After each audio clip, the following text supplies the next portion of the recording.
Hi, good morning, everyone. Welcome back to the series of all about English.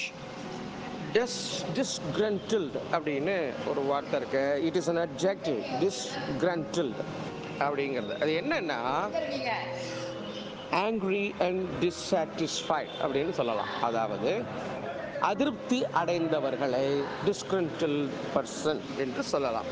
For example, judges receive letters from disgruntled members of the public. பப்ளிக்கிட்ட அதிருப்தி பப்ளிக்லேருந்து, அதாவது பொதுமக்களிடத்திலிருந்து பொதுமக்கள் சார்பாக அதிருப்தி அடைந்தவர்கள் தனக்கு ஒரு கடிதத்தை அனுப்பியிருக்காங்க. யாருக்கு? ஜட்ஜுக்கு. அதுதான் இந்த வாக்கியத்தினுடைய டிஸ்ஜென்டில் அப்படின்னா டிஸ்சாட்டிஸ்ஃபைட், அதிருப்தி அடைந்தவர்கள் என்று அர்த்தம்.